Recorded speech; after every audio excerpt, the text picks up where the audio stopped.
और उसको लेकर के आज सभी पत्रकार एवं छायाकार मित्रों के बीच में आपसे रूबरू होने का अवसर मिला है। हमारे सभी मंत्रीगण, श्याम सिंह राणा जी, रणवीर गंगवा जी और विपुल गोयल जी, हमारे श्रुति चौधरी जी, हमारे चीफ सेक्रेटरी महोदय और हमारे चीफ प्रिंसिपल सेक्रेटरी खोलर साहब, मित्रों, हमारा ये तीसरे कार्यकाल का 100 दिन कंटिन्यूटी में नॉन स्टॉप सरकार के हैं।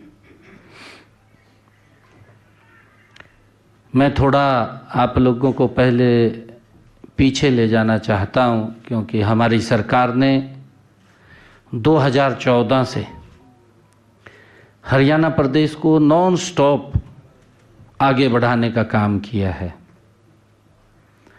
हरियाणा में कई बीमारी ही कहूँ, कई बीमारियों से हरियाणा ग्रसित था। जैसे परिवारवाद की बीमारी थी, क्षेत्रवाद की थी, भेदभाव होता था। परंतु अगर आप देखें कि युवाओं के अंदर अविश्वास था कि नौकरी पढ़ने से नहीं, नौकरी तो चक्कर काटने से मिलेगी। किसी विधायक, मंत्री, मुख्यमंत्री के दरबार में हाजिरी लगेगी, तब जाकर के माँ बाप इंतजाम करता था, मोटा इंतजाम भी करता था, तब जाकर के कहीं उसको ये विश्वास होता था कि नौकरी लगेगी। परंतु गरीब व्यक्ति को तो अगर वो कहीं ज़मीन जमून बेच करके या गहने बेच करके इंतजाम करता था तो तब भी उसको नौकरी नहीं लगती थी। इस प्रकार का माहौल और वातावरण हरियाणा प्रदेश के अंदर था, जो मैंने कहा है कि राजनीतिक रूप से कई बीमारियों से ग्रसित था हरियाणा प्रदेश। परंतु पिछले ये तीसरे टर्म की भारतीय जनता पार्टी की सरकार उन सब बातों को मजबूती से बदलाव हरियाणा प्रदेश के अंदर करने का काम हमारी डबल इंजन की सरकार ने किया है। आदरणीय नरेंद्र मोदी जी के नेतृत्व में जो हमारी सरकार चली है, धीरे धीरे करके क्षेत्रवाद को समाप्त किया है। सबका साथ सबका विकास, जो आदरणीय प्रधानमंत्री जी का एक वाक्य है कि अगर हम कालका के विकास की ओर ध्यान दें तो नारनौल भी, अगर हम राजस्थान के दूसरे बॉर्डर के ऊपर ध्यान करते हैं तो वहां पर भी समान रूप से विकास हरियाणा प्रदेश का वो दिखाई देता है। बिना भेदभाव के काम हुआ है। युवाओं के अंदर एक विश्वास जगा है। युवाओं के साथ साथ हमारी सरकार ने गरीब व्यक्ति के जीवन को बदलने का काम भी इस लगातार जो हमारी ये तीसरे टर्म की सरकार है उसने किया है। मैं थोड़ा आप लोगों का ध्यान कि हमने बड़े काम, पिछले जो बदलाव के काम हैं, उन बदलाव के कामों में हमने पिछले लगभग 2014 से हमारी सरकार ने क्या क्या काम किए हैं, वो थोड़ा मैं आपका ध्यान उसकी तरफ लाना चाहूँगा। फिर मैं 100 दिनों के ऊपर आपको बताना चाहूँगा कि 3 गुना गति से हमारी सरकार ने किस गति से काम किया है। 2014 से 2024 हम 25 में प्रवेश कर गए हैं। हमने सबसे पहले हरियाणा प्रदेश के अंदर जो एक बड़ा बदलाव किया है, जिसके अंदर माननीय सुप्रीम कोर्ट ने भी कहा कि यह अच्छा निर्णय सरकार का है, पढ़ी लिखी पंचायतों वाला हरियाणा पहला देश के अंदर प्रदेश बना है। ये बड़ा बदलाव हम उसके अंदर लेकर के आए हैं। दूसरा हमने बड़ा काम जो किया है, जो हमारे कर्मचारी थे, कर्मचारियों के ट्रांसफर पॉलिसी ला करके, नहीं तो एक बड़ा हरियाणा प्रदेश के अंदर ये एक सिस्टम चलता था कि भाई बदली बगैर पैसे के नहीं होती, परंतु हमने ट्रांसफर पॉलिसी ला करके घर बैठे व्यक्ति को सम्मान देने का काम किया है। आज मुझे खुशी है कि मैं आज आप लोगों से रूबरू हो रहा हूं।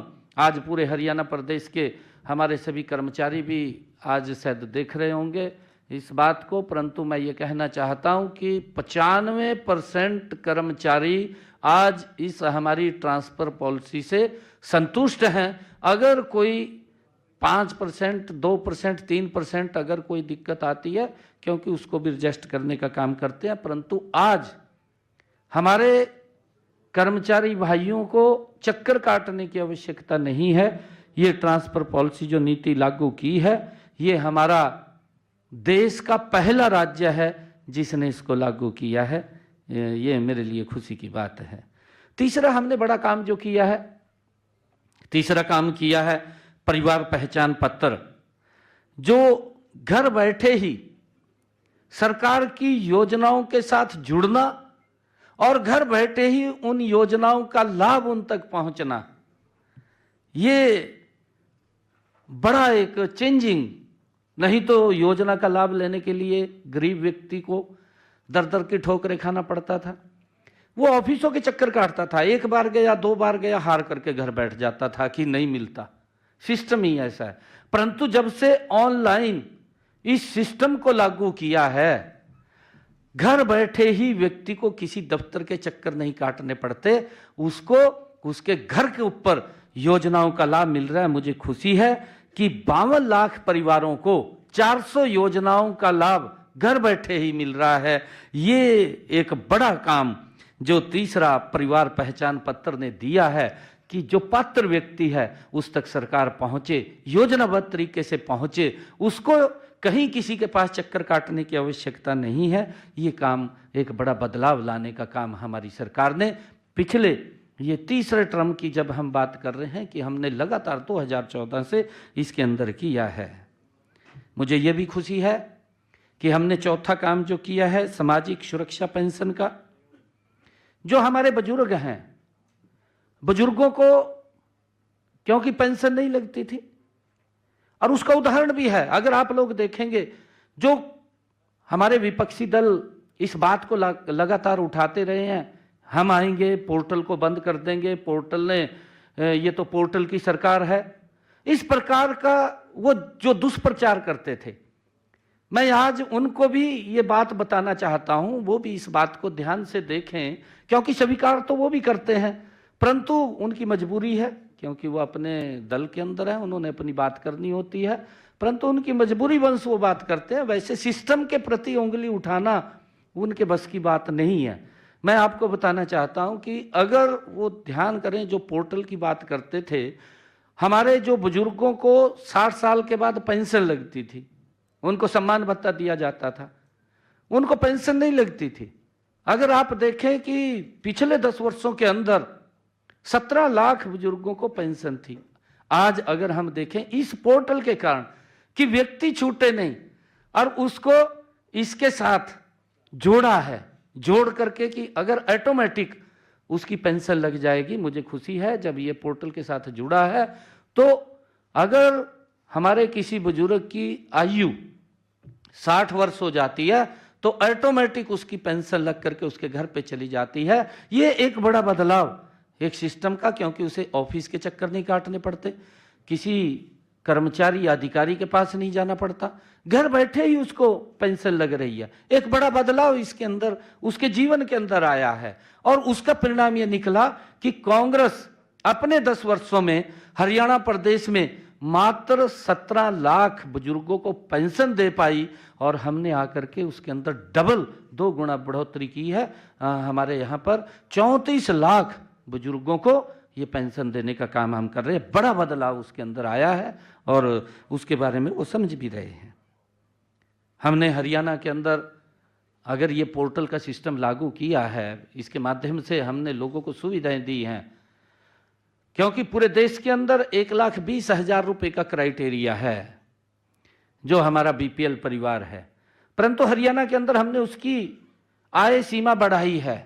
हमने 1,80,000 किया है, और 1,80,000 की किसी की अगर इनकम होगी तो उसको इस सरकार की योजनाओं का वो लाभ मिलना शुरू हो जाएगा। ये भी एक बड़ा हमने उसके अंदर इसके माध्यम से लोगों को सुविधा देने का काम किया है। और अगर हम देखें कि छठा हमने जो इन पिछले 10 वर्षों के अंदर जो 2014 से हमने काम किया है, मेरी फसल मेरा ब्यौरा और डीबीटी के माध्यम से 12 लाख किसानों के खाते में डायरेक्ट 1,25,000 करोड़ रुपया अगर उन्होंने अपनी फसल को मंडी के अंदर बेचा है तो डायरेक्ट उसके खाते के अंदर पैसा पहुंचाने का काम ये हमारी सरकार ने किया है। ये इसी का ही नतीजा है।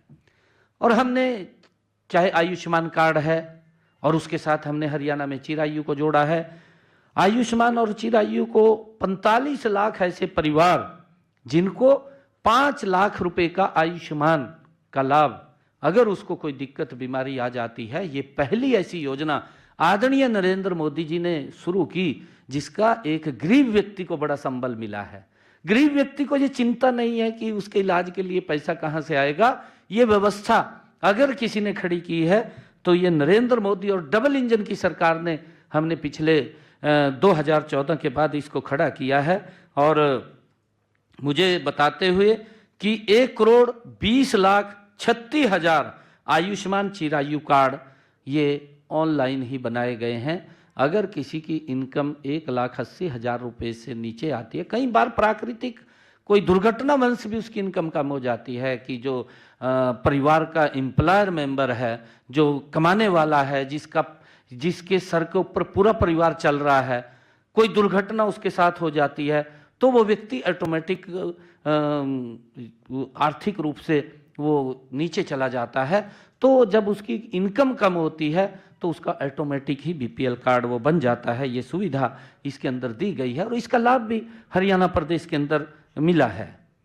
हमने 8वां जो उसके अंदर बड़ा बदलाव किया है, 8वां प्रधानमंत्री स्वामित्व योजना, इसके तहत हमने जो गांवों के अंदर लिटिगेशन चलते थे, किसी की जमीन थी परंतु उसको अधिकार नहीं था कि वो कोई उसको बेच सके या बेच करके या कोई बैंक के ऊपर लोन ले सके, ऐसी व्यवस्था नहीं थी। हमने हरियाणा प्रदेश के गांवों को लाल डोरा मुक्त करने का और उसको मालिकाना हक देने का काम अगर किसी ने किया है तो हमने पिछले ये 2014 के बाद हमारी सरकार ने किया है। एक बड़ा बदलाव गांव के अंदर भी लोगों के जीवन में लाने का काम ये हमारी सरकार ने किया है।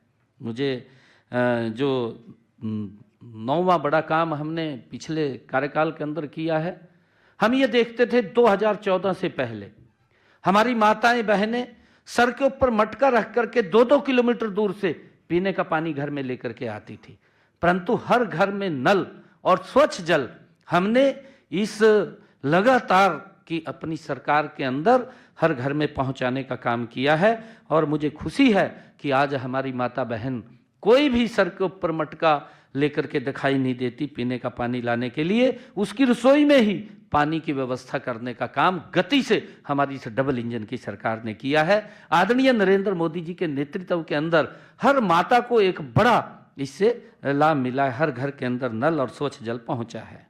10वां हमने बड़ा काम किया है जिसके अंदर एक बड़ा बदलाव आया है। ये बड़ा बदलाव हमने ये किया है क्योंकि पूर्व की सरकारें, आप लोग देखते थे कि हम 24 घंटे बिजली देंगे, अपने मैनिफेस्टो में भी लिखते थे, रैलियां भी करते थे, बड़ी बड़ी रैलियां भी की, रैलियों में खड़े होकर के बोलते थे हमें वोट दे दीजिए, हम 24 घंटे बिजली देंगे। परंतु लंबे समय तक हरियाणा के अंदर कोई बिजली नहीं दे पाया। बिजली महंगी होती थी, बिजली कम आती थी, ऐसी स्थिति ये पूर्व की सरकारों के अंदर थी।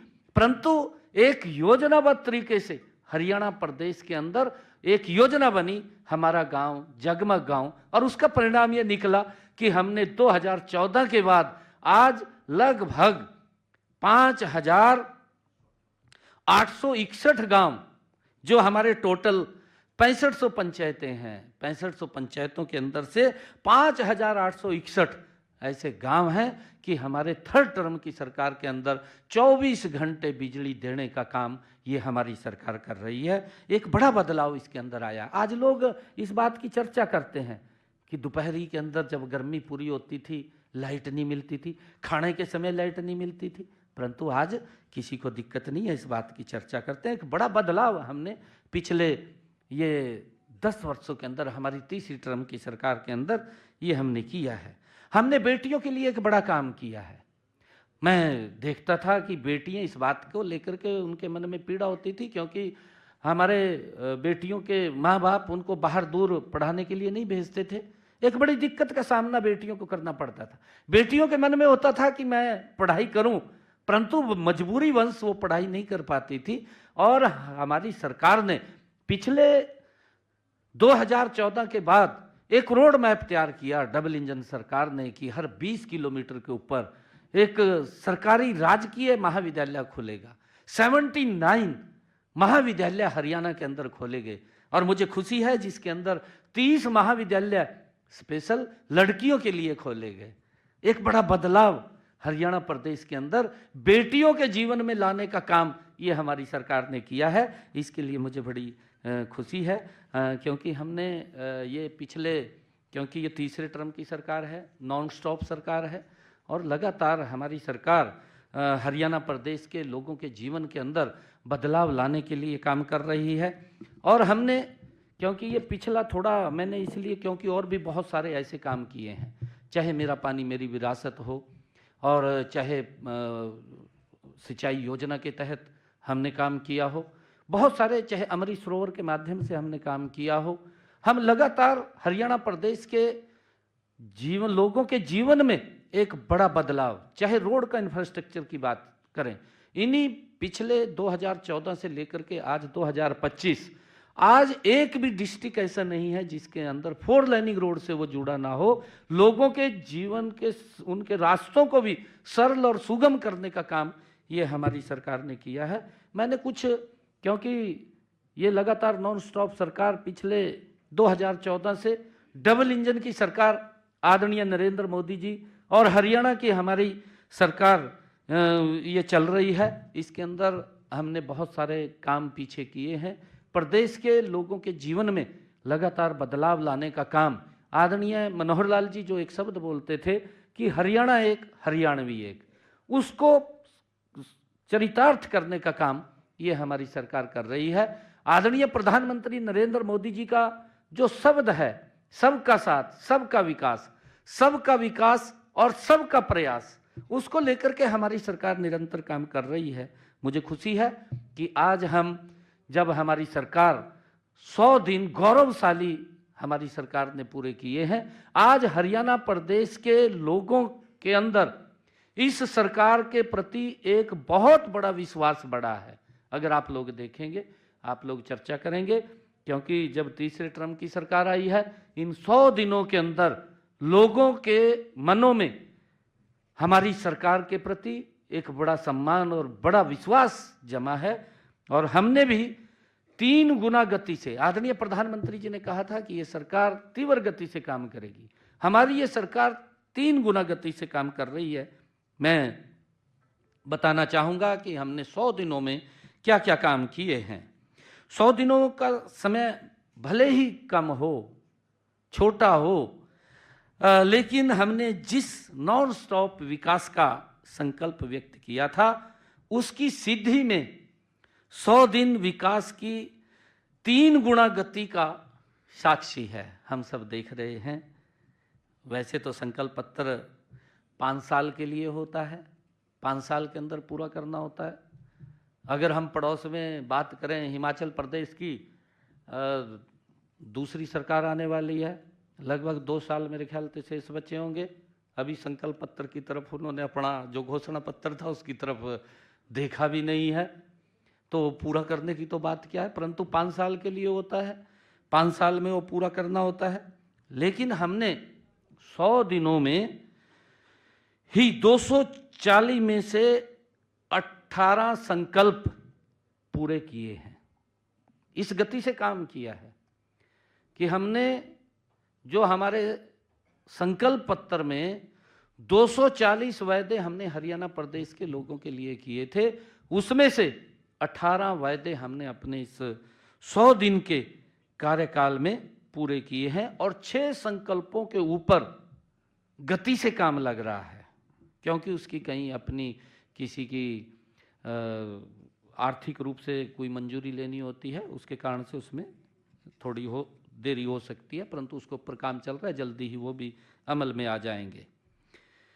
हमने कम से कम 50 और संकल्पों को पूरा करने की प्रशासनिक व वित्तीय अनुमोदन की प्रक्रियाएं जारी हैं, क्योंकि प्रशासनिक भी कहीं उसकी लेनी पड़ती है और वित्तीय भी हमें उसकी व्यवस्था खड़ी करनी पड़ती है। उस प्रक्रियाओं के लिए 50 और ऐसे संकल्प हमारे हैं जो उसके अंदर प्रक्रिया में हैं और जल्दी ही वो पूरे होंगे। हमें दृढ़ निश्चय के साथ आगे बढ़ रहे हैं, हमारी पूरी सरकार मजबूती से आगे बढ़ रही है। इन सभी संकल्पों को हमारी सरकार मजबूती से पूरा करेगी। एक वाक्य मुझे ध्यान आ रहा है कि आंधी तूफान बिजली बरखा, आंधी तूफान बिजली बरखा धूप घटा कम रोकेगी, मजबूती से पांव उठे तो कोई मंजिल दूर नहीं। ये हमारी सरकार तीव्र गति से काम करने वाली सरकार है। हम अपने तीसरे कार्यकाल में प्रदेश के विकास और जन कल्याण के निर्णयों समय की जरूरत के अनुसार ले रहे हैं। जो भी कोई निर्णय है, आज की जो आवश्यकता है हरियाणा प्रदेश को, उस अनुसार हम निर्णय कर रहे हैं और नई नीतियां बना रहे हैं।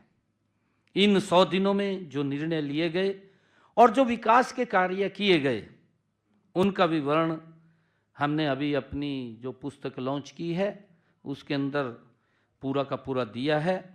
और अगर आप उसके अंदर देखेंगे 100 दिन में जो हमारी बुकलेट छपी है उसके अंदर हमने सभी इनका चर्चा की है।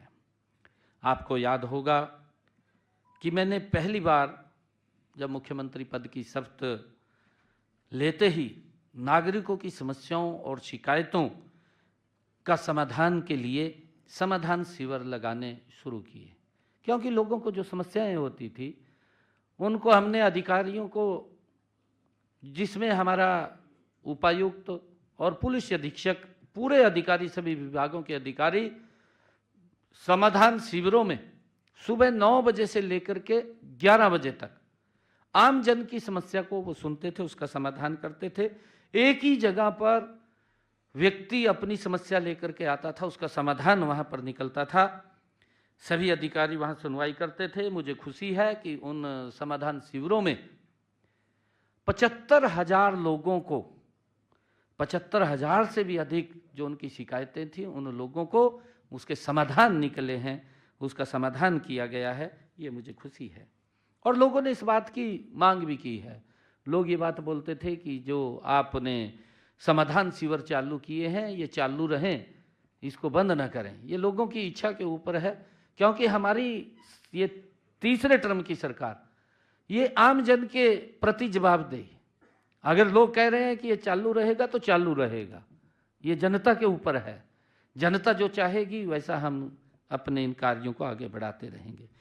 सबको यह भी विदित है कि मैं चाहे घर पर हूं और चाहे मैं कार्यालय में हूं या प्रदेश में कहीं पर किसी स्थान के ऊपर हूं, या हरियाणा में मैं दिल्ली के अंदर हरियाणा भवन में हूं, मुझे काफ़ी संख्या के अंदर लोग अपनी समस्याओं को लेकर के मिलते रहते हैं। और मेरा खुला है कि जहां भी कोई चाहे मैं मिल लेता हूं। और कई बार अगर कोई व्यक्ति रास्ते में भी हाथ दे ले, भाई रुक जा, तो मैं रुक जाता हूँ, वहाँ भी रुक जाता हूँ। कोई भी हाथ दे ले, भी कोई समस्या होगी, कोई बात नहीं, किसी गांव के अंदर भी खड़े हो जाते हैं लोग, तो रुक करके उनकी समस्याओं को सुनता हूँ। उसके लिए हमने एक पोर्टल भी बनाया है, जन संवाद पोर्टल, वो हमने बनाया है। उसके ऊपर वो समस्याओं वो हम उसके अंदर ऐड करते हैं। मुझे खुशी है कि हमने पिछले 100 दिनों में उस जन संवाद पोर्टल के ऊपर भी 45,000 शिकायतों का समाधान किया है। जो जन संवाद पोर्टल हमने बनाया कि लोगों की समस्याएं आती हैं, कई समस्याएं ऐसी होती हैं कि कोई लिटिगेशन की है, कोई किसी कारण से हो रहा है, या कोई टेक्निकल कोई दिक्कत है, उसके कारण से उसमें दिक्कत आती है, नहीं तो दिक्कत नहीं आती, उसका तुरंत समाधान होता है। 45,000 हमने इस जन संवाद पोर्टल के माध्यम से भी उन शिकायतों का निवारण किया है। मैं बताना चाहूँगा कि हमने माननीय प्रधानमंत्री नरेंद्र मोदी जी के सबका साथ सबका विकास के मूल मंत्र पर चलते हुए गरीब से गरीब व्यक्ति के उत्थान का काम जारी हमारी सरकार रखेगी। जिसे आज गरीब कहा जाता है, उसे विकसित भारत की सच्ची शक्ति वो इस देश की है।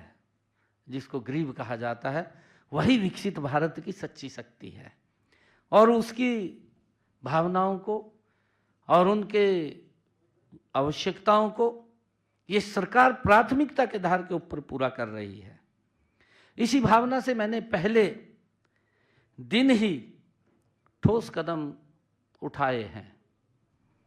18 अक्टूबर 24 को मुख्यमंत्री कार्यालय में जब मैं आया, पहले ही दिन मैंने अपनी पहली कलम से जो हमने कहा था, हमने अपने संकल्प पत्र में भी ये कहा था, और हम लोगों के जब संकल्प पत्र में हमने कहा है तो हम लोगों के बीच में इस बात को बोलते थे कि जो किडनी के पेशेंट हैं, कि हम आते ही, चाहे सरकारी हॉस्पिटल है चाहे मेडिकल कॉलेज है, हरियाणा प्रदेश के अंदर आते ही हमने डायलिसिस को फ्री किया है। उनका कोई पैसा नहीं लगता। इस सेवा प्रदान करने का हमने उनको लाभ दिया है, और तब से लेकर आज तक प्रदेश के सभी मेडिकल कॉलेज या सिविल हॉस्पिटल्स के अंदर मरीजों को यह सुविधा अबाध रूप से मिल रही है। उनको कोई दिक्कत समस्या नहीं है। हमने जो संकल्प पत्र में कहा उसको पूरा किया है। हमने ये भी कहा था कि 18 अक्टूबर 2024 को हमारे मंत्रिमंडल की जो पहली बैठक हुई, उस पहली बैठक के अंदर ही हमने एक और निर्णय किया। वो निर्णय किया अनुसूचित जाति में वर्गीकरण को लेकर के, और उसमें अनुसूचित जाति में कुछ वंचित लोग इस प्रकार के थे कि उनको लाभ नहीं मिल रहा था।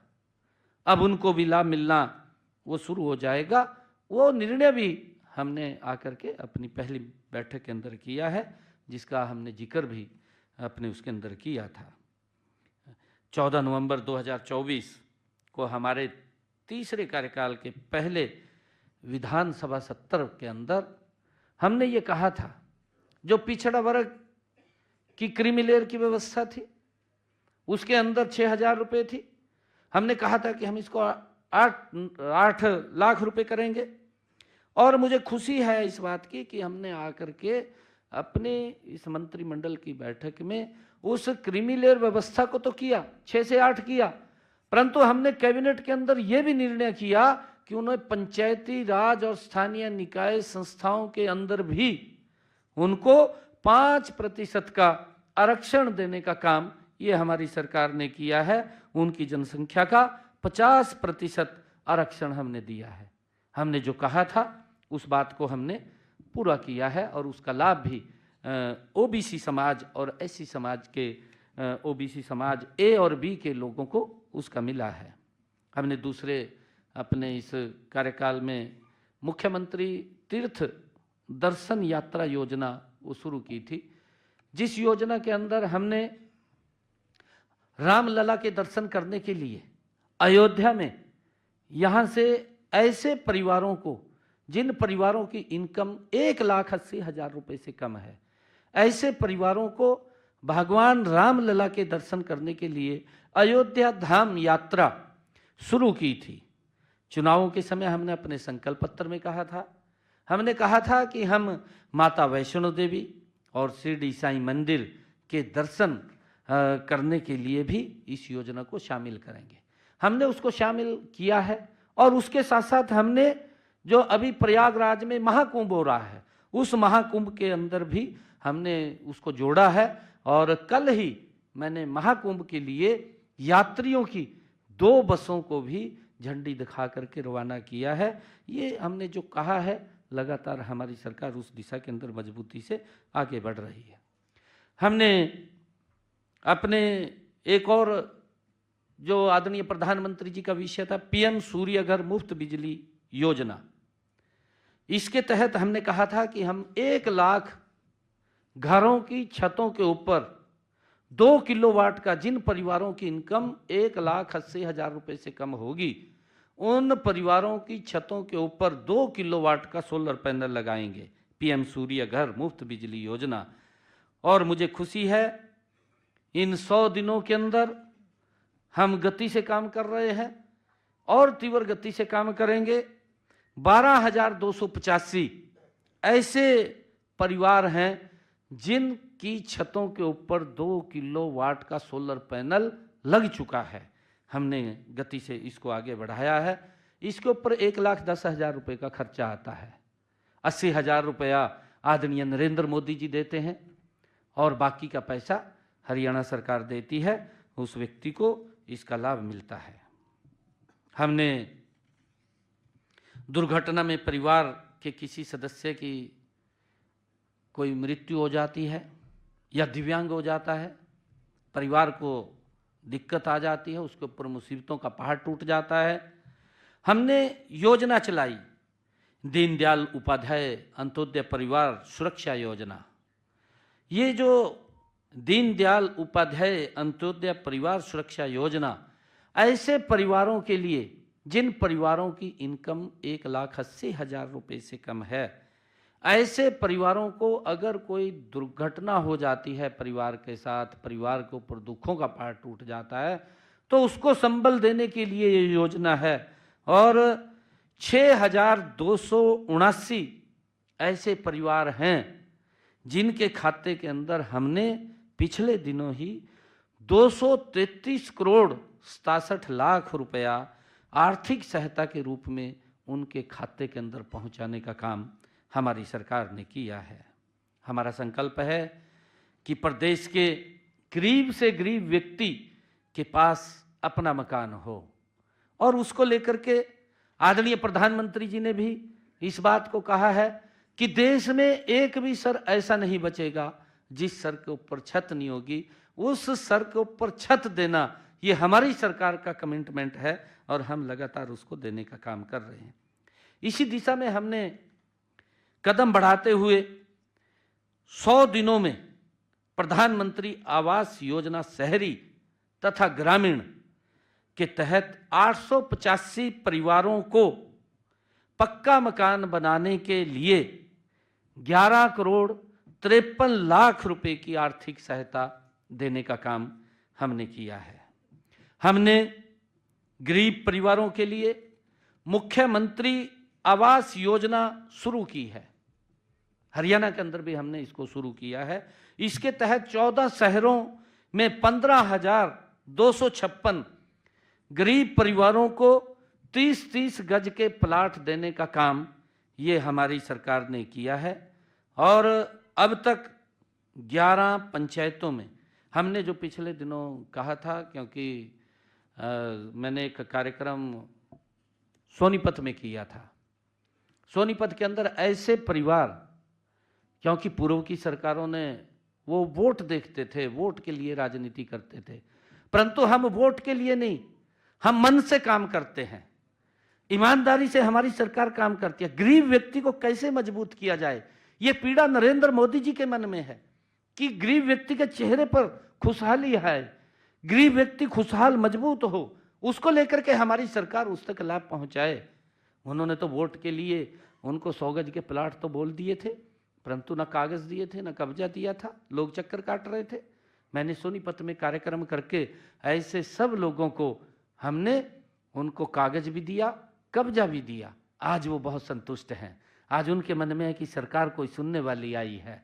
और हमारी ये तीसरे टर्म की सरकार, आदरणीय नरेंद्र मोदी जी के नेतृत्व वाली सरकार, ये गरीब के हित की सरकार है, गरीबों को मजबूत करने वाली सरकार है। उनके अधिकारों का कोई हनन ना कर सके, उन अधिकारों को सुरक्षित करने वाली ये सरकार है। और हमने तभी एक निर्णय और किया था, हमने कहा था कि ऐसे जो परिवार छूट गए हैं जिनको 100 गज का प्लाट नहीं मिला है, हमने उनके लिए भी अलग से एक योजना खड़ी की थी। और मुझे खुशी है आज बताते हुए कि हमने 11 ग्राम पंचायतों और एक महाग्राम में 4,533 प्लाट कागज और कब्जे के साथ उनको दिए हैं। हमने ये निर्णय किया है कि हम 1 लाख परिवारों को, ऐसे जिन लोगों के पास अपना जमीन नहीं है, अपना मकान नहीं है, ऐसे लोगों को हम ग्राम के अंदर तो 100 गज का प्लाट और महाग्राम के अंदर उसको 50 गज का प्लाट देने का काम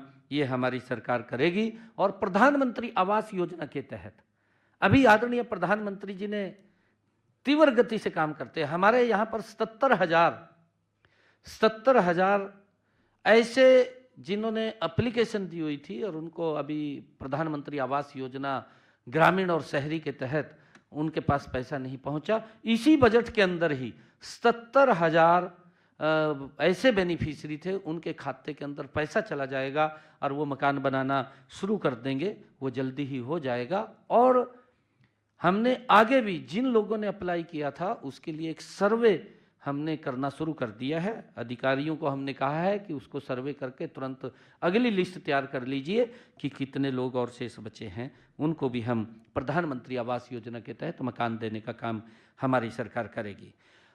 मैं कहना चाहूँगा कि पिछले दिनों एनसीआर क्षेत्र में प्रदूषण बढ़ने से भवन निर्माण के और दूसरे अन्य कार्य रोकने पड़े। माननीय सुप्रीम कोर्ट ने एक आदेश पारित किया।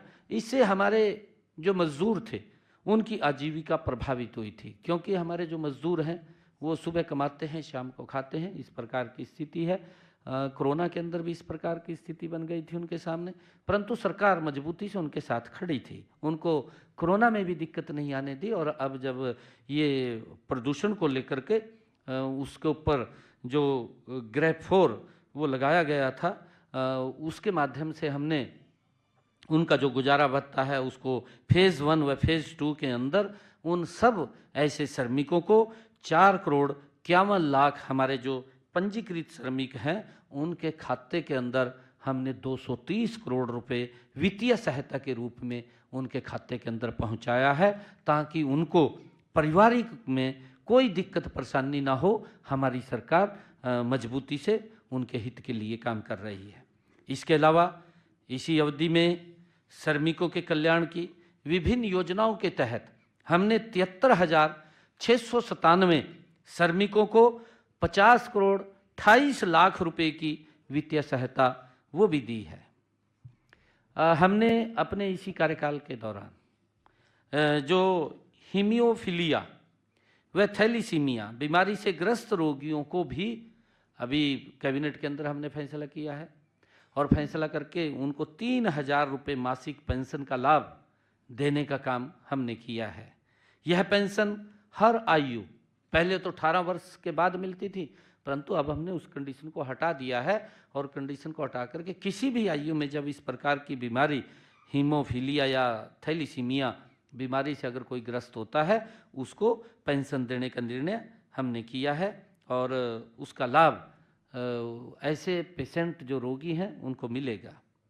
हमने हरियाणा के अंदर ये भी निर्णय किया है कि जो दिव्यांग पेंशन के नियम 2016 में संशोधन करके उसको भी 3,000 रुपये मासिक दिव्यांग पेंशन का लाभ 10 और श्रेणियों को भी दिया गया है। अभी कैबिनेट के अंदर हमने फैसला लिया था, उसको जोड़ा है। इससे हरियाणा प्रदेश के 32,000 दिव्यांग जन लाभान्वित होंगे। 32,000 और लोग इसके अंदर जुड़े हैं, उनका बड़ा लाभ इस फैसले के माध्यम से जो हमने कैबिनेट के अंदर लिया है उसका लाभ मिलेगा।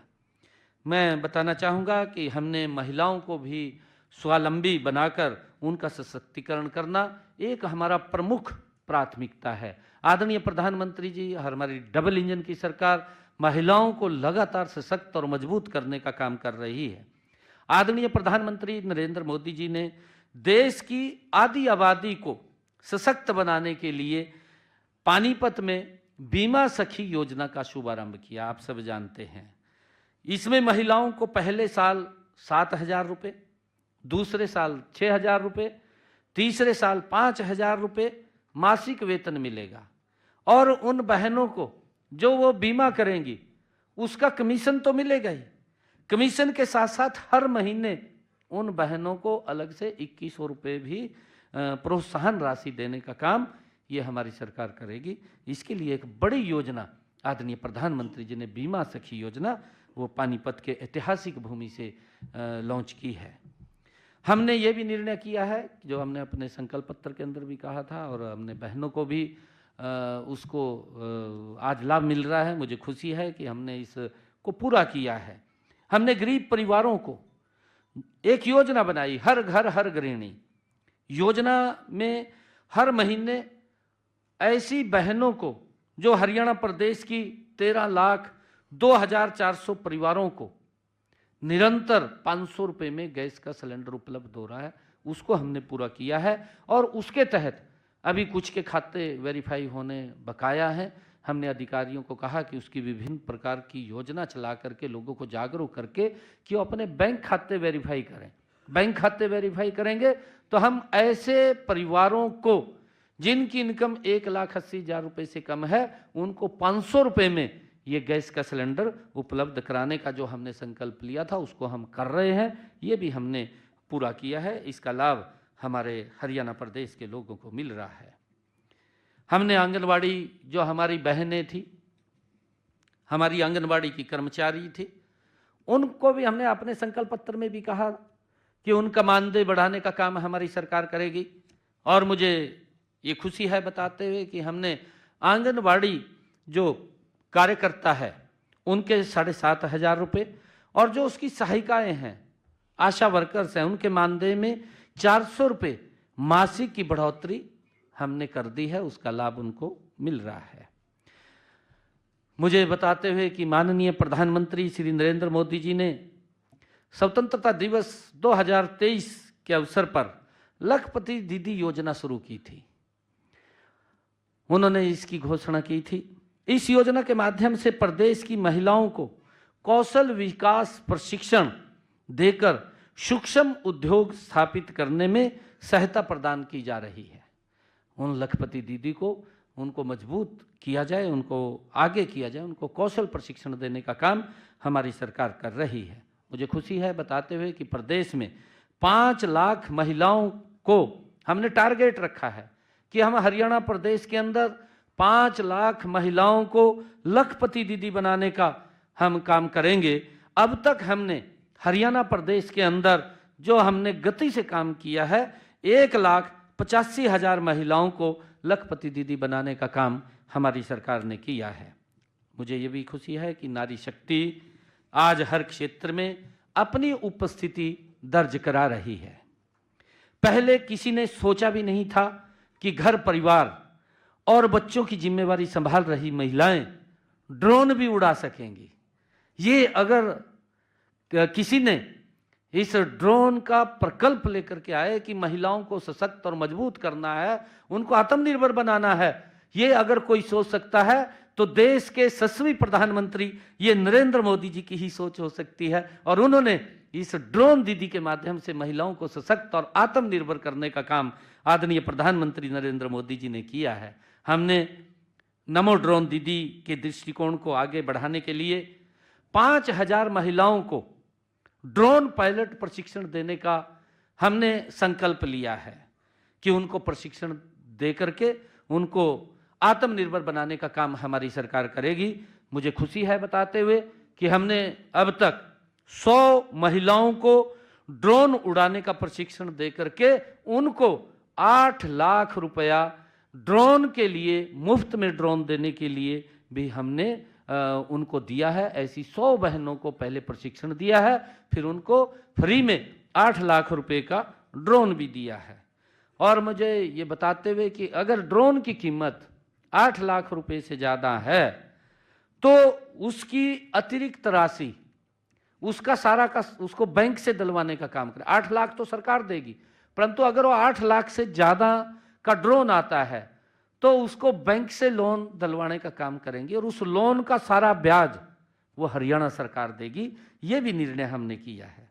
हमने आदरणीय प्रधानमंत्री जी के क्योंकि उनका बहुत ही फेवरेट विषय है बेटी बचाओ बेटी पढ़ाओ अभियान को, और तेज गति देने के लिए सभी महिला सरपंचों को हमने अभी पिछले दिनों जो हमारी गांव की महिला सरपंच है उनको ब्रांड एम्बेसडर बनाने का गांव के अंदर बेटी बचाओ बेटी पढ़ाओ के लिए ये भी निर्णय हमने लिया है। मुझे खुशी है आप सबके बीच में बताते हुए कि हमने इन 100 दिनों के अंदर हमने जो संकल्प किया था कि मुख्यमंत्री, क्योंकि लगातार युवा हमारे पास आ रहे थे, क्योंकि आज मैं 100 दिन के ऊपर प्रेस कर रहा हूँ, क्योंकि फिर भी बीच बीच में हमने, क्योंकि जब विपक्ष इस प्रकार की गतिविधियों में शामिल होता है और इस प्रकार की बातें करता है, एक तरफ तो वो बोलते हैं कि बेरोजगारी फैल रही है विपक्ष के लोग, अरे 10 वर्ष वो भी रहे थे, हरियाणा प्रदेश के मुख्यमंत्री रहे, उनको तब तो बेरोजगारी दिखाई नहीं दी, परंतु राजनीतिक दृष्टि से, क्योंकि उन्होंने राजनीति करनी है, उन्होंने जिंदा रहना है, परंतु वो इस प्रकार की घटिया राजनीति ना करें। क्योंकि मैंने इलेक्शन के अंदर भी ये बात कही थी कि आप युवाओं के साथ खिलवाड़ कर रहे हैं, युवाओं की भावनाओं के साथ विपक्ष खेलने का काम कर रहा है, दुर्भाग्यपूर्ण है, ये नहीं करना चाहिए। उन्होंने, युवाओं के रिजल्ट तैयार थे जब हमने कहा था कि हम युवाओं को बिना पर्ची बिना खर्ची के नौकरी दे रहे हैं, वो जाकर के चीफ इलेक्शन कमीशन पे गए, वो कोर्ट में गए और जाकर के कहा कि रिजल्ट ना निकाला जाए। ये युवाओं के भावनाओं के ऊपर कुठाराघात ये कांग्रेस और विपक्षी दलों ने किया था। मेरे पास युवा आए, कहने लगे कि आप रिजल्ट निकाल दो।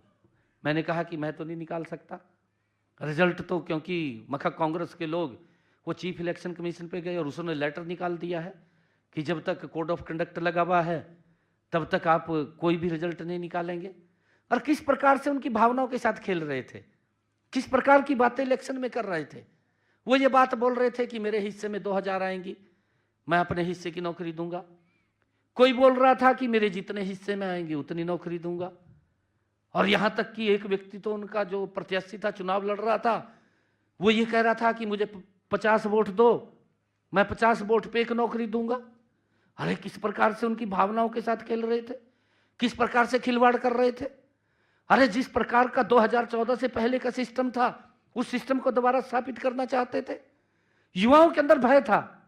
युवा मेरे पास आए, युवा रो रहे थे, युवा ये कह रहे थे कि आप रिजल्ट निकालिए। मैंने कहा कि मैं रिजल्ट नहीं निकाल सकता जब तक, परंतु मैंने उनको एक इंश्योरेंस दिया, मैंने उनको एक आश्वासन दिया कि मैं शपथ बाद में लूंगा, पहले मैं आप लोगों को ज्वाइनिंग लेटर दूंगा। और मुझे खुशी है इस बात को बताते हुए कि हमने युवाओं की उस भावना को, उस विश्वास को कायम रखा है। और हरियाणा प्रदेश के लोगों का मैं दिल से धन्यवाद करता हूं, उन परिवारों का धन्यवाद करता हूं कि जिन्होंने इस सरकार के अंदर तीसरे टर्म में एक बड़े मैंडेट के साथ विश्वास व्यक्त किया है। मेरी सरकार की जिम्मेवारी है कि हम युवाओं के उस भावना को किसी भी ऐसे व्यक्ति से कुचलने नहीं देंगे जो कुचलने की कोशिश कर रहे थे। हम उनको बाहर करने का काम किया। मैंने युवाओं से ये आश्वासन दिया कि मैं शपथ बाद में लूंगा, परंतु पहले आपको ज्वाइनिंग लेटर दूंगा, ज्वाइनिंग कराऊंगा। और मुझे खुशी है कि हम उस संकल्प के ऊपर पूरा उतरे हैं। हमने 25,000 युवाओं को पहले ज्वाइनिंग दिया, फिर मैंने अपने ज्वाइनिंग के ऊपर साइन किया रजिस्टर में बैठ करके, पहले उनको मिला। ये मेरे लिए बड़ी खुशी की बात है और मुझे बड़ा गर्व भी होता है। और आगे भी मैं हरियाणा प्रदेश के युवाओं को ये कहना चाहूँगा आज, क्योंकि ये बड़ा मार्मिक विषय है, क्योंकि कांग्रेस और अन्य जो दल हैं वो उनकी भावनाओं के साथ खिलवाड़ करते हैं। गरीब व्यक्ति तो सोच भी नहीं सकता था कि उसका बच्चा सरकारी नौकरी लग जाएगा। आज अगर सोच बनी है तो ये सोच ऊपर आ जाएंगे, ऊपर आ जाएंगे। विशाल यहाँ आ जाओ, इधर आ जाओ, यहाँ यहाँ आ जाएंगे।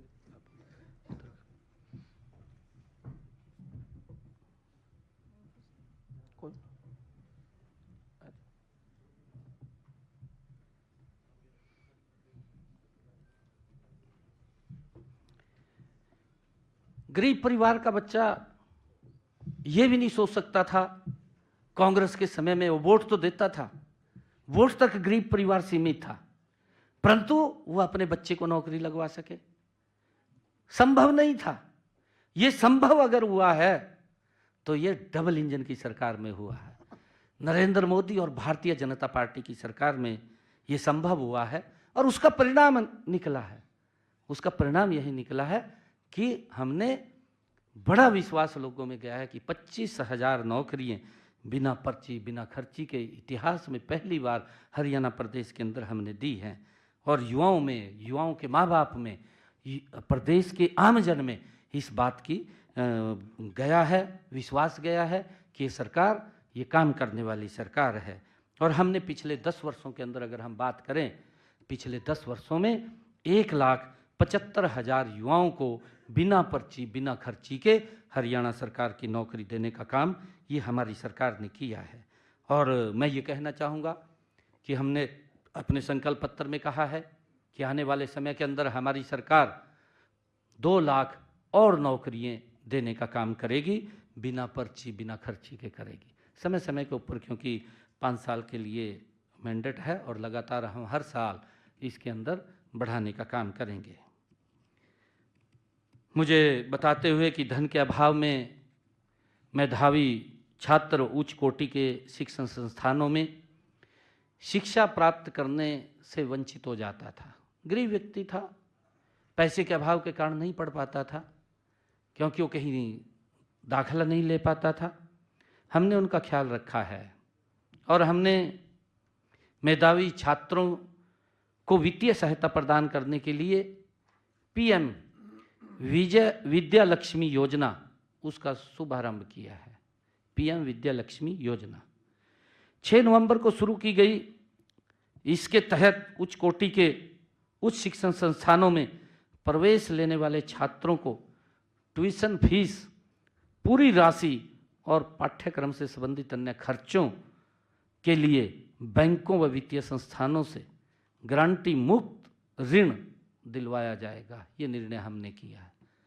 और मुझे खुशी है बताते हुए कि मैं आपको बताना चाहता हूं कि हमने ये भी अपने संकल्प पत्र में कहा है, हमने ये भी कहा है कि जो हमारे एससी और ओबीसी समाज के बच्चे हैं, देश के किसी भी सरकारी संस्थान में, चाहे वो कॉलेज है, चाहे यूनिवर्सिटी है, चाहे वो पॉलिटेक्निकल है, चाहे वो मेडिकल में है, चाहे वो आईआईटी में है, कहीं पर भी वो सरकारी उसके अंदर पढ़ने के लिए जाता है तो उसकी सारी फीस स्कॉलरशिप के माध्यम से हमारी सरकार देने का काम करेगी। ये भी निर्णय हमने किया है।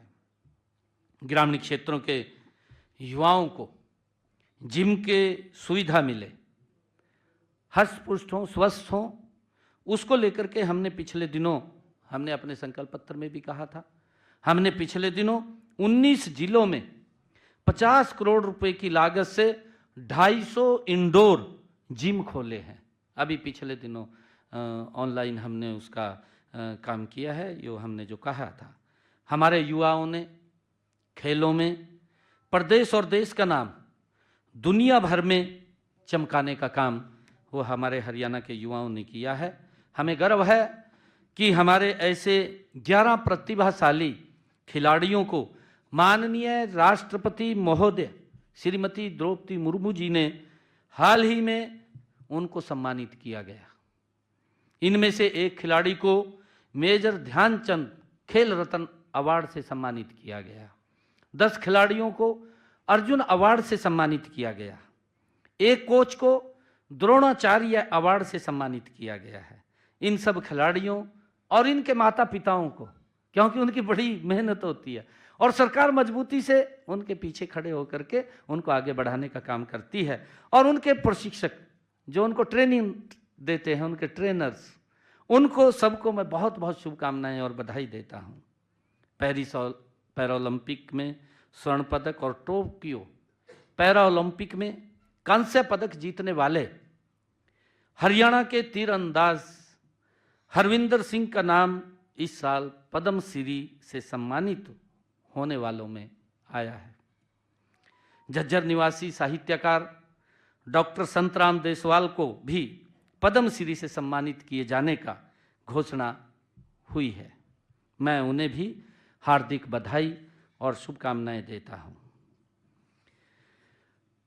मुझे खुशी है कि तीसरे कार्यकाल में पहले विधानसभा सत्र में हमने जो हमारे HKRN के कर्मचारी थे, पार्ट 1 और पार्ट 2 के कर्मचारी थे, जिनकी सर्विस 5 साल पूरी हो गई थी, ऐसे सब युवाओं को हमने विधानसभा के अंदर बिल ला करके कैबिनेट में पहले पास किया, फिर विधानसभा में बिल लेकर के आए और उनकी सेवाओं को सुरक्षित करने का निर्णय ये हमारी सरकार ने किया है। और इसी तरह हमने तकनीकी शिक्षा विभाग के अतिथि संकाय व अतिथि अनुदेशकों और कॉलेज के एक्सटेंशन लेक्चरर व अतिथि अध्यापकों को सेवाओं को भी हमने सुरक्षित करने का काम किया है। राज्य सरकार के कर्मचारियों और न्यायिक अधिकारियों की किसी की अगर कोई डेथ हो जाती है, उनकी सह सेवानिवृत्ति ग्रेजुटी की अधिकतम सीमा जो पहले 20 लाख रुपए थी उसको बढ़ा करके हमने 25 लाख रुपए किया है। ये भी हमने कहा था। हमने ये भी कहा था अपने संकल्प पत्र के अंदर, इसको पूरा किया है कि जो हमारे केंद्रीय सशस्त्र बलों और केंद्रीय सशस्त्र पुलिस बलों के कर्मियों के युद्ध में मृत्यु हो जाने पर या शहीद हो जाने पर उनके परिवारों को दी जाने वाली सहायता, पहले वो 50 लाख रुपए थी, हमने संकल्प पत्र में कहा था कि हम इसको 1 करोड़ रुपए करेंगे और हमने उसको कर दिया है। अब 1 करोड़ रुपया उन परिवारों को सहायता देने का काम हमारी सरकार कर रही है। हमने किसान हित में भी जो बात कही थी उसको पूरा किया है। अन्नदाता का हित हमारी नीतियों के केंद्र में रहा है। हम किसान की खुशहाली और खेती को अधिक लाभकारी बनाने के लिए नई नीतियां लागू कर रहे हैं। तीसरे कार्यकाल के पहले विधानसभा के सत्र में ही किसानों को मजबूत करने के लिए 3 महत्वपूर्ण कदम हमने उठाए हैं। क्योंकि लंबे समय से जो पट्टेदार किसान था उन किसानों को मालिकाना हक नहीं था, क्योंकि लंबे समय से वो उसकी पैदावार तो वहाँ कर रहे थे परंतु उनको मालिकाना हक नहीं था। जैसे पाकिस्तान से कुछ लोग इधर आए और उनको आकर के ज़मीन लौट हुआ, उनके नाम नहीं थी। ऐसे भू मालिकों के बीच विश्वास बहाली का काम हमारी सरकार ने किया है। आप सभी जानते हैं कि पहले भू मालिकों और काश्तकारों में के बीच ज़मीन के कब्जे तथा मुआवजे इत्यादि को लेकर विवाद वो लिटिगेशन कोर्ट में चलते रहते थे, परंतु हमने निर्णय किया है कि ऐसे पट्टेदार किसानों को ये विधानसभा के अंदर बिल लेकर के आए और उसके अंदर हमने पास किया कि कलेक्टर रेट लेकर के ऐसे किसानों को, कलेक्टर रेट भी 19 नवंबर 2024 को हम लेकर के आए। कलेक्टर रेट के ऊपर हम उनको ज़मीन का मालिकाना हक देने का निर्णय वो हमने किया है और इसका एक बड़ा लाभ वो हमारे किसानों को मिला है। हमने जो हमारे गांव के अंदर लोग जो शामलात भूमि के ऊपर काबिज थे, ऐसे लोगों को भी हमने मालिकाना हक देने का काम ये निर्णय किया है। तीसरा, गांव में जो पंचायती भूमि के ऊपर जिन्होंने मकान बना लिए, लंबे समय से वो कोर्ट के अंदर चक्कर काट रहे थे, कोई ना कोई शिकायत हो जाती थी, शिकायत होती थी तो कोर्ट आदेश कर देता था कि ये ज़मीन को खाली करें, मकान गिर जाते थे, दिक्कतें आती थी। परंतु उस दिक्कत को हमने दूर किया है कि अगर 20 वर्ष से ज़्यादा कोई भी व्यक्ति पंचायती भूमि के ऊपर उसने मकान बनाया है, वो बैठा है, कलेक्टर रेट लेकर के 500 वर्ग गज तक वो ज़मीन को अपने नाम करा सकता है। ये भी निर्णय हमने उसको मालिकाना हक देने का काम हमने जो संकल्प पत्र में कहा था उसको पूरा किया है। हमने हरियाणा देश का पहला ऐसा राज्य बन गया है कि हमने पिछले दिनों कहा था, अपने संकल्प पत्र में भी इसको कहा था, हमने कहा था कि हम हरियाणा के अंदर अपने किसान की 24 फसलें एमएसपी पर खरीदने का काम ये हमारी सरकार करेगी और उसको लेकर के हमारी सरकार लगातार इस काम को आगे बढ़ा रही है। पहला देश का राज्य हरियाणा है जो अपने किसान की 24 फसलें 100% फसल एमएसपी पर खरीद रही है। हमारे विपक्ष के जो लंबे समय तक काबिज रहे हैं, नेता रहे हैं, जो स्वामीनाथन जो रिपोर्ट थी जिसके वो चेयरमैन भी रहे हैं, वो आज प्रेस कॉन्फ्रेंस में पूछते हैं कि 24 कौन सी फसल है, उसके नाम बताएं। भाई नाम भी बता देंगे, जब अगर आपको नहीं पता है, हमें तो पता है ना बिछो भी कौन सी फसलें हैं, हम बता देंगे। परंतु आप फिर किसान का क्या लाभ करेंगे जब आपको यही नहीं पता है कि 24 कौन सी फसलें हैं।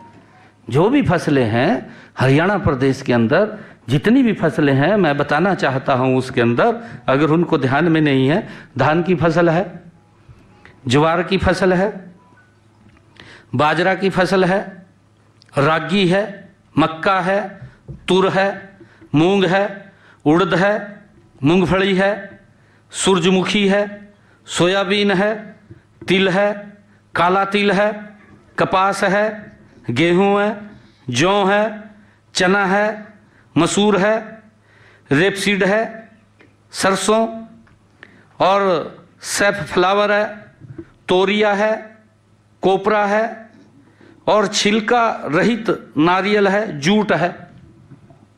ये 24 फसलें हैं। अगर भाई उसको नहीं पता है तो मेरे से एक कॉपी ले ले और वो सारे किसानों को पढ़ाए, भाई ये फसल आप बोते हैं, आप बोइए उनको। कैसे लाभ करेंगे वो किसान का जब उनको यही मालूम नहीं है कि हमारे हरियाणा प्रदेश के अंदर कितनी फसलें होती हैं।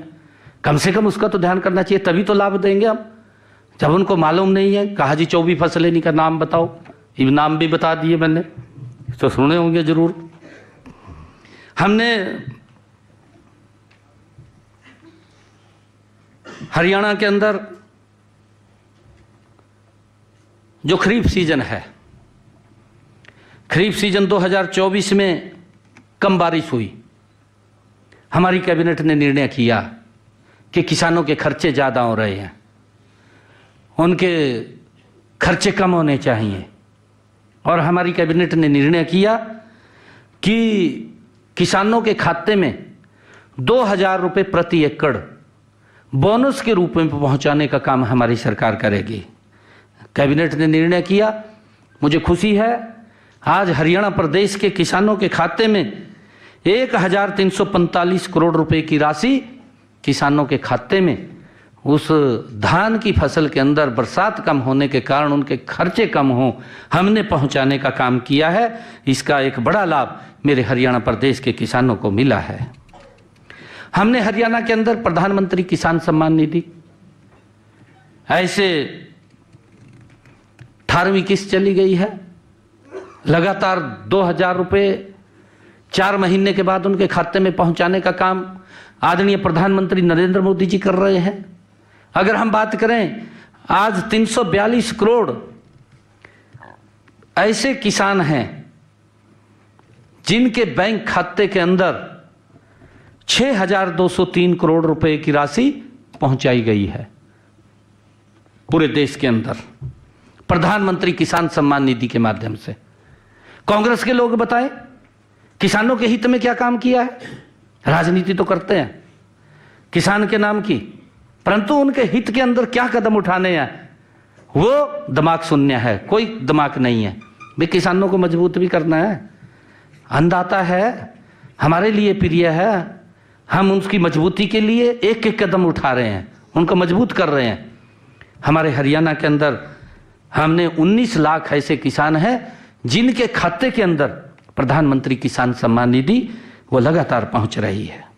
पराली के प्रबंधन के लिए, क्योंकि दिल्ली के अंदर अब इलेक्शन चल रहा है, वहां के मुख्यमंत्री केजरीवाल साहब पर्ची दी है, भाई पीछे थे पर्चियों दी है, कहा जी 1:15 हो गया, अरे भी आधा भी नहीं कहा आपने करया। ये 100 दिन के काम है, 100 दिन के काम है, गति से काम हो रहे हैं, बताने तो पड़ेंगे। आपकी तरफ से तो नहीं ना कुछ है, फिर ठीक है, ये पर्ची आप पकड़ो भाई। ठीक ठीक है। पराली प्रबंधन को लेकर के हमने हरियाणा के अंदर बहुत अच्छा काम किया है। मैं अभी बता रहा था कि अगर और कुछ नहीं मिला दोष दे दो हरियाणा के किसान नो। ये केजरीवाल दिल्ली के अंदर बैठा है, अपने जहां उसकी सरकार है वहां तो रोक नहीं रहा, हरियाणा के किसान को दोष दे रहा है। पंजाब के किसान को भी दोष दिया है, पंजाब के किसान को भी उसने बड़ा बुला बोला है कि ये पराली को जलाते हैं। भाई तो तेरे हाथ में चाबी आ गई है, ये भी तो उस व्यवस्था को ठीक कर दे। ठीक नहीं किया। हमने हरियाणा के अंदर पराली प्रबंधन को लेकर के काम किया है, माननीय सर्वोच्च न्यायालय ने भी उसकी प्रशंसा की है। मैं हरियाणा के किसान का दिल से धन्यवाद करता हूं कि हमने जो नीति बनाई है उसके अंदर आगे बढ़ करके उन्होंने सहयोग किया और हमने उनके अवशेषों को प्रबंधन संयंत्रों पर अनुदान के रूप में 10,393 मशीनों के लिए 122 करोड़ रुपया हमने किसानों को देने का काम किया है, ताकि पराली के लिए उचित प्रबंध हो सके, किसान पराली ना जलाए और ये पोल्यूशन ना फैले। हमने ये इसके लिए काम किया है। हमने ये भी काम किया है कि जो हमारे किसान हैं, क्योंकि मेरे को वो मिले थे आकर के, और जब आकर के मिले कि हमारे खेत में बड़े टावर वो लगा देते हैं, उसके लिए हमें कुछ उसका लाभ नहीं मिलता, हम ज़मीन के अंदर भी हमारी उसकी कीमत कम हो जाती है। तो हमने उसके ऊपर एक पॉलिसी बनाई हमने, जो किसानों के हित के अंदर अलग से एक नीति बनाई। हाई टेंशन बिजली की लाइनों के लिए हमने मुआवजा नीति बनाई, और मुआवजा हमने दिया है कि जहां वो टावर लगेगा उस जमीन का मुआवजा 200% ज़्यादा दिया जाएगा, जो उसका कलेक्टर रेट, जो उसका वहाँ मार्केट रेट होगा, मार्केट रेट का 200% ज़्यादा देने का निर्णय हमने अपनी पॉलिसी के अंदर किया है। और जो उस टावर की तारें उस खेत के अंदर से जाएंगी, उसके नीचे जो जमीन आएगी, उस जमीन का 30% जो मार्केट रेट उस जमीन का होगा, 30% ज़्यादा उसका मुआवजा देने का निर्णय वो हमने किया है। उसके लिए हमने ये मुआवजा नीति बनाई है। इसका लाभ हमारे किसानों को मिल रहा है। हमने प्रदेश की गौशालाओं के लिए भी, उनके गौशालाओं के चारे के लिए 216 करोड़ 25 लाख रुपए की राशि हमने जारी की है, ताकि गौ माता को चारे के लिए कोई दिक्कत ना आए, उस समस्या का हमने समाधान किया है। हमने अपने संकल्प पत्र में कहा था कि अभी पिछले दिनों देश के यशस्वी प्रधानमंत्री आदरणीय नरेंद्र मोदी जी ने 9 दिसंबर 2024 को जो उचाणी करनाल के अंदर, करनाल जिला के उचाणी गांव के अंदर महाराणा प्रताप बागवानी विश्वविद्यालय स्थापित हो रहा है, उसका शिलान्यास किया है। 65 एकड़ के अंदर यह कैंपस बन रहा है और 700 करोड़ रुपए की लागत उसके ऊपर आएगी। उसका शिलान्यास आदरणीय प्रधानमंत्री जी ने किया है। हमने अपने संकल्प पत्र में भी उसका जिक्र किया था और हमने उसको पूरा किया है। हमारे जो व्यापारी भाई हैं, प्रदेश के विकास में अपना महत्वपूर्ण योगदान रखते हैं। हम उनके हितों के प्रति पूरी सजगता से हमारी सरकार काम कर रही है। मुझे आड़ती मिले थे आकर के, क्योंकि केंद्र पूरे देश को ध्यान में रख करके पॉलिसी बनाता है। उन्होंने पूरे देश के किसानों के लिए जो आड़तियों का कमीशन था वो 46 रुपये रखा, परंतु आड़ती कहने लगे कि हमें इसमें पूरा नहीं होता, आप इस कमीशन को बढ़ाएं।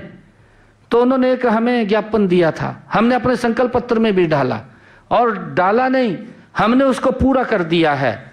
अब हरियाणा के हमारे आड़ती भाइयों को जो कमीशन का उन्होंने 46 रुपए के अंदर देता था, अब हरियाणा उसके अंदर ऐड करके 55 रुपए देने का काम हमारी सरकार ने किया है। और मुझे खुशी है कि आड़तियों के खाते के अंदर उस कमीशन का 309 करोड़ रुपए की राशि भी हमने जारी कर दी है, उनके खाते में चला गया है। हमने 2024-25 के दौरान खरीफ सीजन के कस्टम मिल्ड राइस डिलीवरी के लिए हमारे पास राइस मिलर एसोसिएशन के वो पदाधिकारी आकर के मिले कि हमें इसके ऊपर बोनस दिया जाए, क्योंकि हमें घाटा होता है इसके अंदर, उसकी वो सूख जाता है, सूख करके हमारे ऊपर खर्चा पूरा नहीं होता। तो हमने उन राइस मिलर्स को भी हमने कहा था कि हम आपको लाभ देंगे। 62 करोड़ 58 लाख रुपए की प्रोत्साहन राशि भी हमने उनके खाते के अंदर पहुंचाने का काम किया है। मुझे खुशी है बताते हुए कि व्यापारियों के लिए जो हमारे करदाता हैं, जो प्रदेश का विकास गति से होता है और जो उसमें उनका योगदान बड़ा होता है, ऐसे करदाताओं की सुविधाओं के लिए हमने रेवाड़ी के अंदर 29 करोड़ रुपए की लागत से एक कर भवन का निर्माण वहाँ किया है, और जिसमें पूरे प्रदेश के अंदर अलग अलग उनके कार्यालय 27 जीएसटी के कार्यालय, ताकि जीएसटी सुविधा, कोई समस्या, कोई दिक्कत, कोई उनको और कोई प्रॉब्लम आ जाए तो उससे डर ना लगे, वो बेखौफ हो करके वहाँ पर ये सुविधा केंद्र हमने खोले हैं। वो पूछ सकता है, किसी को रिटर्न में दिक्कत है, किसी का कोई और लिटिगेशन है, उसको लेकर के वो उनसे लाभ ले सकता है। हमने वो सुविधा केंद्र खोले हैं जिसके ऊपर 29 करोड़ रुपए की लागत आई है। हमने गत 2024 को छोटे व्यापारियों को राहत देने के लिए जीएसटी से पहले 7 अधिनियमों के तहत बकाया कर राशि के निपटान के उनके कुछ लिटिगेशन के मामले थे। हरियाणा के अंदर ऐसे हमारे लगभग 10 लाख से जो रुपए से नीचे व्यापारी थे, 2 लाख ऐसे हरियाणा प्रदेश के अंदर व्यापारी थे जिनका ये टैक्स को लेकर के कोर्ट के अंदर लिटिगेशन में थे। उनको एक बड़ी राहत देने का काम हमने किया, हमारी सरकार ने किया है। हमने उनको राहत दी है कि जो 10 लाख रुपए से नीचे के हैं, ऐसे लोगों को ब्याज तो पूरा माफ किया है, ब्याज के साथ साथ उसके मूल का भी 10 लाख रुपए से कम आने का 60% हमने माफ किया है, और उसका मूल में से जो 60% माफ करके बचेगा उसमें से भी 1 लाख रुपया हमने माफ करने का निर्णय किया है। और इसी के साथ ही हमने जो 10 लाख रुपए से ऊपर के, 10 करोड़ रुपए के नीचे के ऐसे जो व्यापारियों के लिटिगेशन थे, उनको हमने ब्याज तो माफ किया है और उसके मूल में से भी 50% उसका माफ करने का निर्णय हमने पिछले दिनों अपनी कैबिनेट के अंदर लिया है। और इसका एक बड़ा लाभ वो हमारे हरियाणा प्रदेश के व्यापारियों को मिलेगा। जो ये एक समस्या थी, उस समस्या का हमने समाधान किया है। हमने हरियाणा प्रदेश के अंदर अंबाला छावनी, अंबाला शहर में लोकल बस सेवा शुरू की गई है। पीएमई बस सेवा परियोजना के तहत प्रदेश के 7 प्रदेश शहरों में फरीदाबाद, गुरुग्राम, हिसार, रोहतक, पानीपत, करनाल और यमुनानगर के लिए 450 नई बसें खरीदने की स्वीकृति भी हमने दे दी है। जल्दी ही वो बसें भी आ जाएंगी ताकि हरियाणा प्रदेश के लोगों को ठीक उनको यात्रा में असुविधा ना हो, उनको सुविधा मिले, उसको लेकर के हमने ये निर्णय किया है। कल ही 26 जनवरी थी, गणतंत्र दिवस। उसकी मैं आप सबको पुनः बहुत बहुत बधाई भी देता हूँ, शुभकामनाएं देता हूँ। हमने कल ही गणतंत्र दिवस के अवसर पर प्रदेश के 5 रोडवेज डिपो में इलेक्ट्रिक बस सर्विस शुरू की गई है और हर डिपो से 5-5 बसें, कुल मिलाकर के 25 बसों को रवाना किया गया। इनमें रेवाड़ी, हिसार, रोहतक, अंबाला, सोनीपत 20 बसें पहले चल रही थी। 45 बसें आज हरियाणा प्रदेश के अंदर इलेक्ट्रिक बसें वो चालू हुई हैं ताकि वायु पोल्यूशन भी ना हो, उसके अंदर भी राहत मिले। इलेक्ट्रिक बसों के संचालन के लिए Haryana city bus services limited का गठन किया गया है। इनमें 375 इलेक्ट्रिक बसों का ऑर्डर भी दिया जा चुका है। 375 और इलेक्ट्रिक बसें हरियाणा प्रदेश के अंदर जल्दी ही आ जाएंगी, धीरे धीरे करके, क्योंकि कल उनको हरी झंडी दी है। जैसे जैसे आती रहेंगी वैसे वैसे वो इस बेड़े में शामिल हो जाएंगी। हमने हरियाणा शहरी विकास प्राधिकरण के प्लाट आवंटनियों को भी अनाउंसमेंट से संबंधित मामले के निपटान के लिए भी पिछले दिनों विवादों का समाधान योजना वो शुरू की थी। इसमें 7,000 से अधिक प्लाट धारकों को 550 करोड़ रुपए की राहत मिलेगी, क्योंकि उनके भी लिटिगेशन के मामले थे। वो लिटिगेशन के मामले समाप्त हों और उसको लेकर के हमने इस योजना को शुरू किया है। हमने राज्य में पुराने वाहनों के स्क्रैपिंग व रीसाइक्लिंग सुविधा के लिए भी पंजीकृत वाहन स्क्रैप एवं रीसाइक्लिंग सुविधा प्रोत्साहन नीति 2024 को भी बनाई है।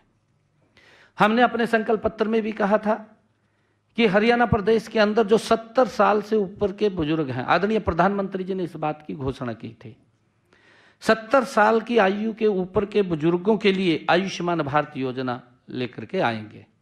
संकल्प पत्र के अंदर हमने उसको पूरा किया है।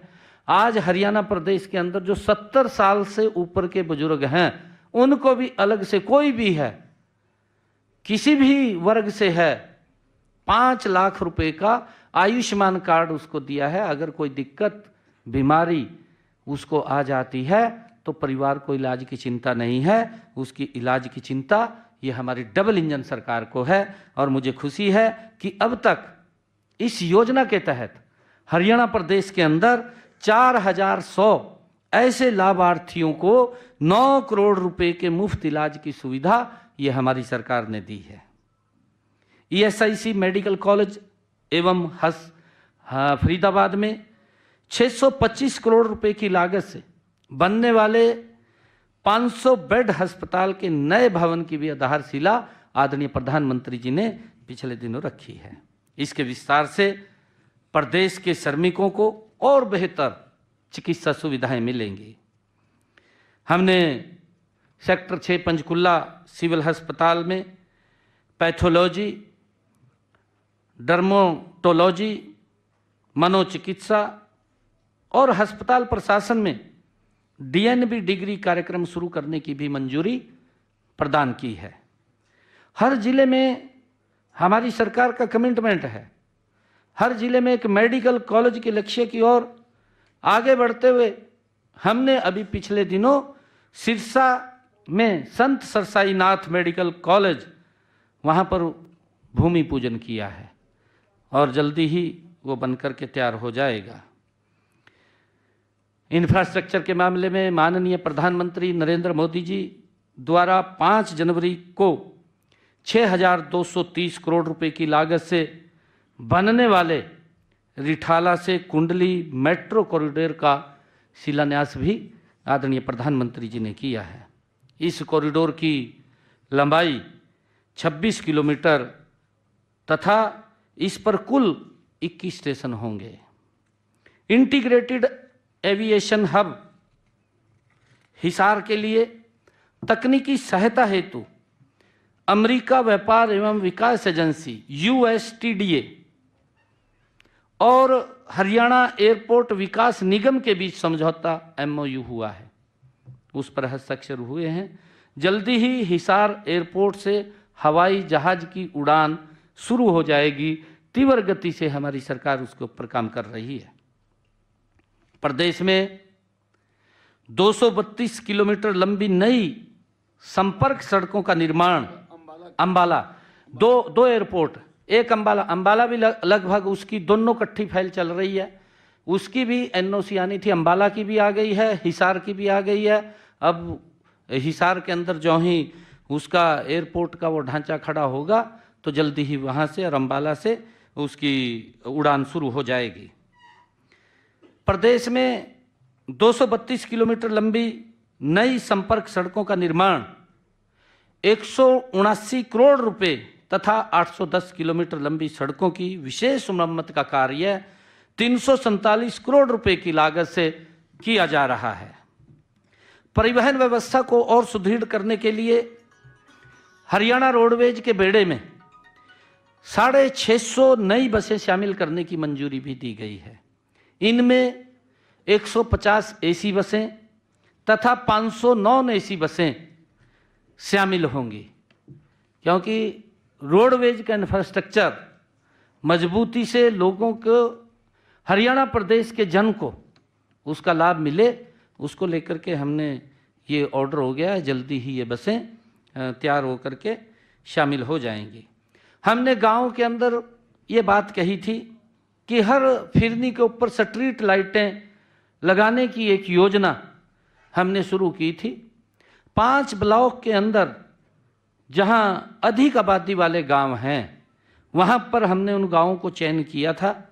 इसके तहत स्ट्रीट लाइटें लगाने के लिए 1415 गांवों का चयन हुआ है।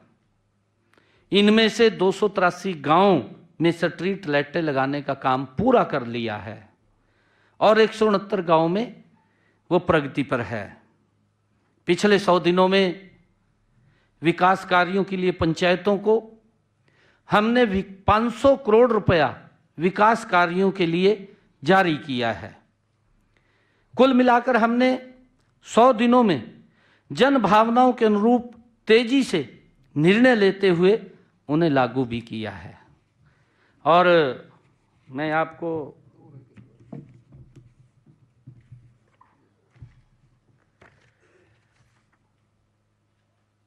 बताना चाहूँगा,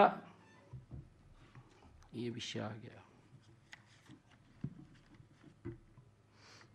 हमने अपने संकल्प पत्र में कुछ और संकल्प भी लिए हुए हैं जिन्हें हम अवश्य गति से पूरा करेंगे। आईएमटी खरखौदा की तर्ज पर पूरे प्रदेश में 10 अति आधुनिक औद्योगिक शहर बनाएंगे, यह हमने अपने संकल्प पत्र में कहा है। नवीनीकरण योजना के माध्यम से 25,000 मेगावाट का उत्पादन करेंगे, जिसका उपयोग हरियाणा और एनसीआर के विभिन्न औद्योगिक केंद्रों को बिजली देने के लिए किया जाएगा। और हम पानीपत, फरीदाबाद और गुरुग्राम में रासायनिक और औद्योगिक कचरे के निर्वहन की समस्या के समाधान के लिए सीवरेज ट्रीटमेंट प्लांट का निर्माण करेंगे। नारनौल, महेंद्रगढ़ में integrated multi modal logistics hub के निर्माण कार्य में तेजी लाई जाएगी।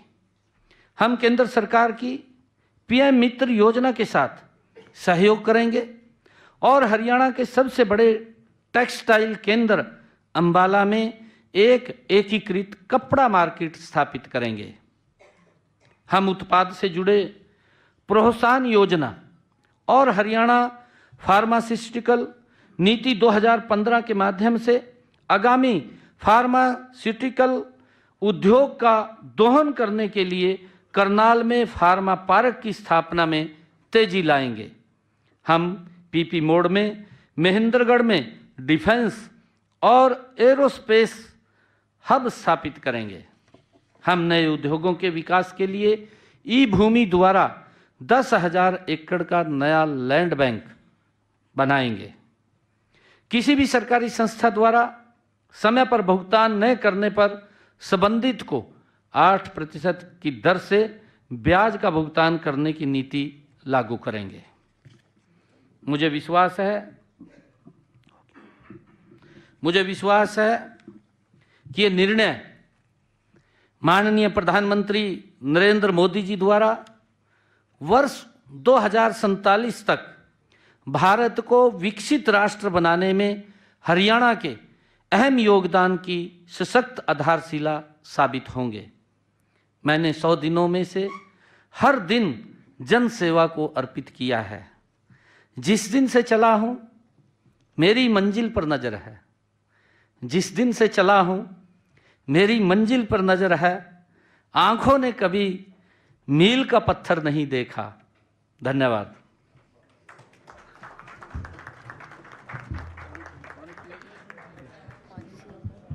बहुत बहुत धन्यवाद माननीय मुख्यमंत्री जी। और मैं अनुरोध करूंगा पत्रकारों से, अभी सवाल अपने कुछ है तो संबोधित करें। एक एक करके प्लीज एक एक करके पूछना।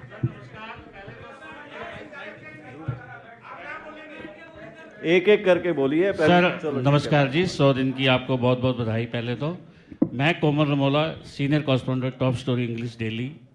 सर जब नई सरकार बनती है, कोई भी नई सरकार बनती है, तो शुरुआत के दिनों में अगर उसने कोई चुनावी बात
Malabar presents Mind Diamond Festival. दिल की वो बातें जो हम बोल नहीं पाते, डायमंड बोलता है